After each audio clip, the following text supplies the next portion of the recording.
Hi, this is Brian Forster, and today we are at Dashur, which is actually part of the Giza Plateau.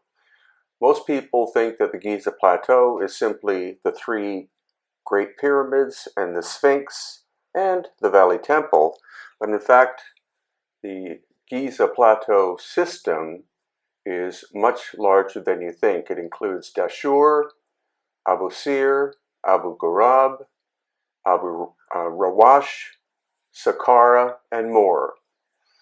Now, of course, it's called the bent pyramid because it has two angles, and some misinformed academics believe that this was actually a technical mistake, that the builders and the architects got the angle wrong, and so once the pyramid was half finished, that they had to change the angle.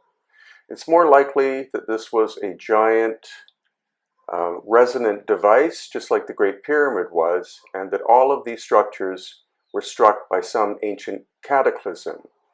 This discoloration of the stone that you're looking at is from the inside, and it's limestone, so it should not have this peeling and discoloration that you see, but our engineer that came with us, that's Cliff on the right, and also our geologist, Susan Moore, concur that there was some kind of cataclysm that probably struck this structure as well as the Great Pyramid and others. Now you can see that the casing stone is almost perfectly intact, with all four corners appear to be blown out.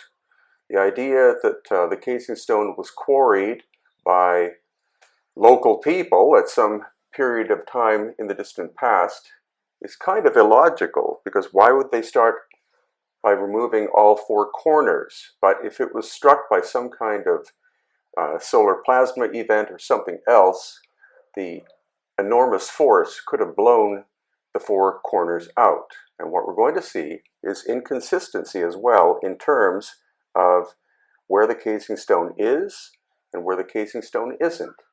Now in the background you see what's called the Black Pyramid, and it is mainly constructed out of mud bricks. And a lot of the academics believe that the Bent Pyramid, the Red Pyramid, and the Black Pyramid were all created by one pharaoh called Sneferu. But it's highly unlikely, because why would, in the lifetime of one pharaoh, why would you change from one technique, which is solid stone like this, to mud brick, or vice versa? Now, if you carefully look, you can see on the right-hand side of the casing stone is mainly there, and on the left-hand side, it's missing. So it appears that the Bent Pyramid was struck by, again, some kind of cataclysmic event, possibly a solar plasma flare about 12,000 years ago, that struck on the eastern side of the building and blew out much of the casing stone on the eastern and I think southern, either southern or northern side. Now there happened to be an archaeological dig undergoing when we were there, and they actually let us go and inspect what they were doing. So Egypt is changing actually quite rapidly. A lot of sites are opening up that previously were forbidden by visitors or tourists, and the case in point is the Bent Pyramid. You can now go inside.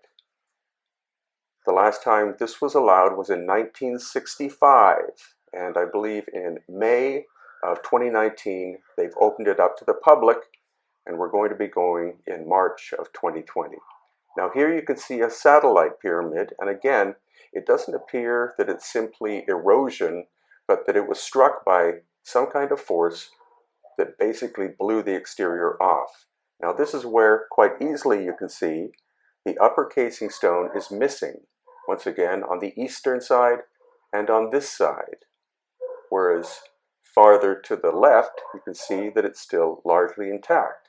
And also it's the second bend or facet, the upper one, that is damaged much more than the lower one. And if you were simply trying to take the pyramid apart, you would start at the bottom, not at the top. So now what we're going to do is we're going to explore the Red Pyramid.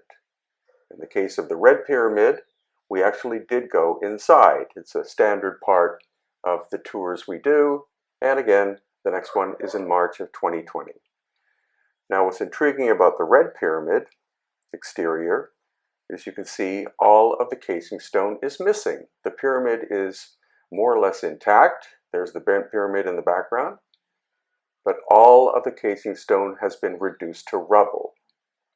Now, once again, if this was simply people removing the casing stone to take it, for instance, to Cairo to be used in construction, they would have taken the solid pieces of the casing stone. They would not have broken it down into what is basically rubble and sand. So once again, I believe the Red Pyramid was also struck by the same cataclysm which caused it to have the entire casing stone system, which actually interlocks into the pyramid, blown right off the surface. So this is our group in April of 2019, preparing to go inside. We're going to get some more detailed views of where the casing stone is missing. On the ground here, you can see little bits. Some of the largest pieces that are left of the casing stone are something you could pick up with one or possibly two hands. Once again, reduced to rubble. And we're going to see more evidence of scorching on the surface.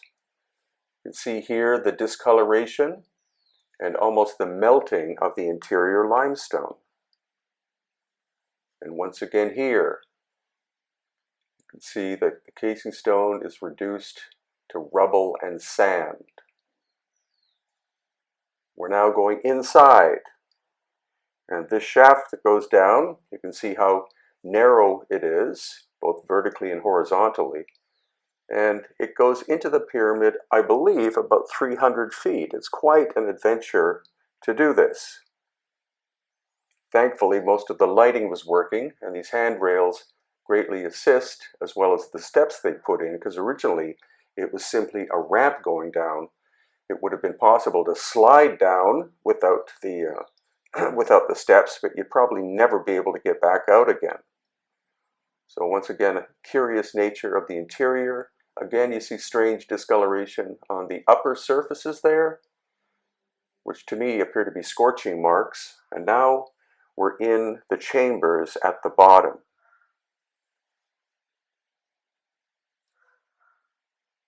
And what's very intriguing is the faceting nature of the interior surfaces as we go farther up. Like that. Now, was this done simply for strength? The acoustics inside this chamber are absolutely incredible. And so once again, we believe that the oldest of the pyramids were resonant structures. They were, of course, not built as tombs, because these are among the oldest constructions in all of Egypt. Why would the largest structures be built first and smaller ones later? And then here you see how tightly fitting the limestone is. It's quite a disgusting smell inside to some degree, because bats supposedly occupied the interior. And now we're going back up. Once again, I believe it's about 300 feet from the bottom to the exterior of the Red Pyramid. And here is the last phase of going up. Without the artificial lighting that was put in, it would be pitch black inside.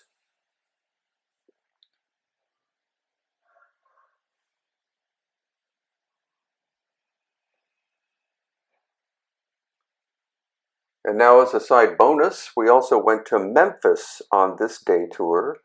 And at Memphis are many sculptures, including this massive one made out of limestone. What's curious is not only the sense of scale, but again, we see these strange scorch marks on it. So I honestly believe that this giant sculpture, you're going to see in detail, is older than the dynastic time period, because it's just the sheer scale of it. Once again, look at the strange discoloration on the left arm. It looks like the limestone has been hit by high heat. And I honestly think this was beyond the scale of the dynastic builders. They did, of course, do lots of sculpture, and some very excellent temple constructions, but I think this one is simply too big for them to have quarried and also for them to have shaped and moved. It's attributed, as always or as usual, to Ramses II, but I honestly think it's a much, much older construction. It's similar to the granite ones we see that has exactly the same face. And here, once again, at the bottom, you're going to see the strange discoloration of the leg.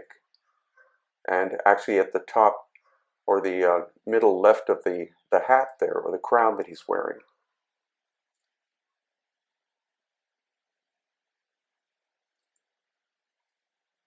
So Memphis is not visited by that many people, but it is on the way between the Giza Plateau and the location of the Bent and Red pyramids.